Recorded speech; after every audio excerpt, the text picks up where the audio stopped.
PR അരവിന്ദിലേക്ക് ഒന്ന് പോകുന്നു. Aravind, KC Venugopal ഒന്ന് പുറത്തേക്ക് പോകുമെന്ന് സൂചന ഉണ്ടായിരുന്നു. അതിനുവേണ്ടി വാഹനം റെഡിയായി, പിന്നെ വാഹനം അങ്ങ് പോയി. എന്താണ് KCയുടെ വീടിന് മുന്നിലെ ഇപ്പോഴത്തെ കാഴ്ച അരവിന്ദ്? കാശ്മീർ ആകാംക്ഷയുടെ 10ാം നാൾ കേരളത്തിലെ മുഖ്യമന്ത്രി ആരാണെന്ന് അറിയാമോ എന്ന ആകാംക്ഷയിൽ തന്നെയാണ് ലോകമുള്ളത്. എന്തായാലും വലിയ രീതിയിൽ പ്രതീക്ഷ. നമ്മൾ 3:30 കൂടിയാണ് KC വേണുഗോപാലിന്റെ വസതിയിലേക്ക് എത്തുന്നത്. ഒരു തവണ പോലും KC വേണുഗോപാൽ വസതിക്ക് പുറത്തേക്ക് എത്തിയിരുന്നില്ല. പക്ഷേ ഒരു ഘട്ടത്തിൽ KC വേണുഗോപാൽ ഈ വസതിക്ക് പുറത്തേക്ക് പോകുമെന്നുള്ള സൂചനകൾ ലഭിച്ചിരുന്നു. വസതിക്ക് മുന്നിലേക്ക് അദ്ദേഹത്തിന്റെ വാഹനം എത്തിച്ചിരുന്നു. പക്ഷേ ആ വാഹനം ഇപ്പോൾ പിൻവശത്തേക്ക് മാറ്റിയിരിക്കുകയാണ്. അതുകൊണ്ട് തന്നെ KC വേണുഗോപാൽ ഉടൻ തന്നെ പുറത്തേക്ക് പോകില്ല എന്നതാണ് ഇപ്പോൾ വ്യക്തമാക്കിയിരിക്കുന്നത്. എന്തായാലും ഒരു പ്രവർത്തകൻ പോലും ഇങ്ങോട്ട് എത്തിയിട്ടില്ല. കാരണം ഡൽഹിയിലെ ഔദ്യോഗിക വസതിയാണ്. ഒരുപക്ഷെ മുഖ്യമന്ത്രിയായി തിരഞ്ഞെടുക്കുകയാണെങ്കിൽ കൂടുതൽ പ്രവർത്തകർ ഇങ്ങോട്ടേക്ക് എത്തും. കാരണം KC വേണുഗോപാലിന് വിമാനത്താവളത്തിലടക്കം വലിയ രീതിയിലുള്ള സ്വീകരണം ഡൽഹിയിലെ പ്രവർത്തകർ നൽകിയിരുന്നു. ഉത്തരേന്ത്യയിലെ കോൺഗ്രസ് നേതാക്കളടക്കം KC വേണുഗോപാൽ കേരളത്തിലെ മുഖ്യമന്ത്രി ആകണമെന്നൊരു ആവശ്യവും അതുപോലെ തന്നെ അഭ്യർത്ഥന എല്ലാം നടത്തിയിരിക്കുന്നു. അവർ KC വേണുഗോപാലിനെ കേരളത്തിലേക്ക് അയക്കുവാൻ വേണ്ടി പൂർണ്ണ സജ്ജമായി തന്നെ ഇരിക്കുകയാണ്. പക്ഷേ KC വേണുഗോപാൽ, നമുക്കറിയാം, തെരഞ്ഞെടുപ്പിന്റെ ഫലം വന്ന് 2ാം നാളാണ് KC വേണുഗോപാൽ ഡൽഹിയിലെ വസതിയിലേക്ക് എത്തുന്നത്. ആകെ ചില കൂടിക്കാഴ്ചകൾ മാത്രമായിരുന്നു ഡൽഹിയിൽ KC വേണുഗോപാൽ ഉണ്ടായിരുന്നത്. അന്ന് VD സതീശനും രമേശ് ചെന്നിത്തലയും ഡൽഹിയിലേക്ക് എത്തിയപ്പോൾ മുഖ്യമന്ത്രിയുമായി ബന്ധപ്പെട്ട ചർച്ചയിൽ KC വേണുഗോപാൽ പങ്കെടുത്തിരുന്നു. പക്ഷേ പിന്നീട് അങ്ങോട്ട് യാതൊരുവിധ ചർച്ചകളും KC വേണുഗോപാൽ നടത്തിയിരുന്നില്ല. വിജയുടെ സത്യപ്രതിജ്ഞയ്ക്ക് തമിഴ്നാട്ടിലേക്ക് KC വേണുഗോപാൽ പോകുമെന്നുള്ള വിവരങ്ങൾ ലഭിച്ചിരുന്നു. പക്ഷേ ആ സത്യപ്രതിജ്ഞയ്ക്കും KC വേണുഗോപാൽ പോയിരുന്നില്ല. എന്തായാലും രാഹുൽ ഗാന്ധിയും മല്ലികാർജ്ജുൻ ഖാർഗെയും തമ്മിലുള്ള കൂടിക്കാഴ്ച അവസാനിച്ചിരിക്കുകയാണ്.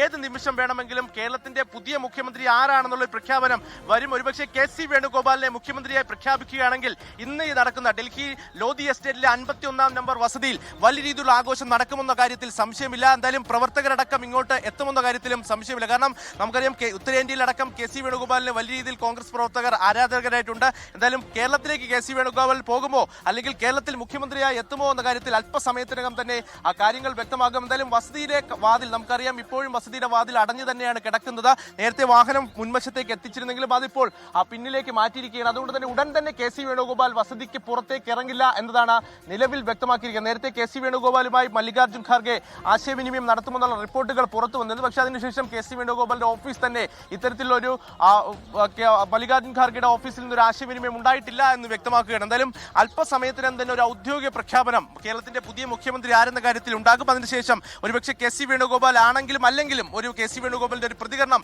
ഈ വിഷയത്തിൽ ഉണ്ടാകുമെന്ന് തന്നെയാണ് പ്രതീക്ഷിക്കുന്നത്. നിലവിൽ പ്രവർത്തകരില്ല. VD സതീശന്റെ വസതിയിലായാലും രമേശ് ചെന്നിത്തലയുടെ വസതിയിലായാലും കാണുന്ന പോലെ പ്രവർത്തകരുടെ ഒരു ഒഴുക്കോ അല്ലെങ്കിൽ ഒരു പ്രവർത്തകനെ പോലും നമുക്ക് KC വേണുഗോപാലിന്റെ വസതിയിൽ കാണുവാൻ സാധിക്കുന്നില്ല. SKN ഹാഷ്മി. കഴിഞ്ഞു. അല്പസമയത്തിനകം ഒരു പ്രഖ്യാപനം ഉണ്ടാകും. പ്രഖ്യാപനം ഏത് വഴിക്ക്, ഏത് മോഡിൽ കൂടി എന്ന് മാത്രമേ നമുക്ക് അറിയാനുള്ളൂ. അതൊരു വാർത്താക്കുറിപ്പാണോ, അതോ ദീപാദാസ് മുൻഷിയുടെ മാധ്യമങ്ങളോട് സംസാരിക്കലാണോ, അതോ ഇനി മല്ലികാർജ്ജുൻ ഖാർഗെ ഒരിക്കൽ കൂടി മാധ്യമങ്ങളുടെ വീട്ടിലേക്ക് വിളിച്ചാൽ മതിയല്ലോ, അതാവും ഉണ്ടാവും അറിയില്ല. ആകാംക്ഷാപൂർവ്വം കേരളം അങ്ങനെ കാത്തിരിക്കുകയാണ് ആരാണ് കേരളത്തിൽ അടുത്ത മുഖ്യമന്ത്രി എന്നറിയാൻ. കൊച്ചിയിൽ VD സതീശന്റെ ഓഫീസിൽ അവിടെ പ്രവർത്തകർ നമ്മുടെ 24 വെച്ച് അവർ കാണുകയാണ് ആ തീരുമാന പ്രഖ്യാപനം ഉണ്ടാവുമോ എന്ന കാര്യം അവർ ആകാംക്ഷാപൂർവ്വം കാണുകയാണ്. ഹായ് പ്രവർത്തകരെ, hi hi hi hi hi. അപ്പോൾ ഓക്കെ, അപ്പോൾ അവരോട് ഇന്ന് കാണുകയാണ്. അവിടെ പ്രതിപക്ഷ നേതാവിൻ്റെ ആലുവ ദേശത്തെ വീടിന് മുകളിൽ 100 ആളുകൾ തടിച്ചുകൂടി നിൽക്കുന്നു.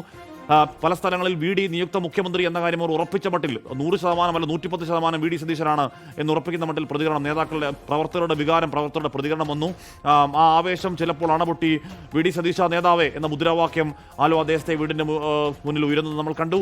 അങ്ങനെ കേരളം ഒന്നാകെ, അത് VD സതീശൻ്റെ അനുകൂലികൾ മാത്രമല്ല, KC അനുകൂലികളോ RC അനുകൂലികളോ മാത്രമല്ല, കേരളം ഒന്നാകെ ആരാണ് കേരളത്തിൻ്റെ അടുത്ത 5 വർഷത്തെ മുഖ്യമന്ത്രി എന്ന ആകാംക്ഷാഭരിതമായ മുഹൂർത്തങ്ങളാണെന്ന് ഉറപ്പായും പറയാം. 5:30 രാഹുൽ ഗാന്ധി ഖർഗെയുടെ വീട്ടിലെത്തി 3/4 മണിക്കൂർ ചർച്ച പൂർത്തിയാക്കി. 6:30 അവിടുന്ന് അദ്ദേഹം മടങ്ങി. വളരെ വളരെ സന്തോഷഭരിതനാണ് രാഹുൽ ഗാന്ധി ഖർഗെയുടെ വീട്ടിൽ നിന്ന് മടങ്ങിയത്. ഇന്ന് എപ്പോഴാണ് ആ തീരുമാനം ഉണ്ടാവുക എന്നുള്ളതാണ് ഇനിയുള്ള ആകാംക്ഷ. അലക്സ് റാം മുഹമ്മദ് KPC ആസ്ഥാനത്ത് ചേരുന്നുണ്ട്. അലക്സ്, എപ്പോൾ വേണം, ഇനിയിപ്പോൾ ഏത് സമയം വേണമെങ്കിലും ആ തീരുമാനം ഉണ്ടാവാം. ആ തീരുമാനം ഏത് വഴിക്കൂടെ വരുന്നു എന്ന കാര്യം മാത്രമേ അറിയാത്തുള്ളൂ.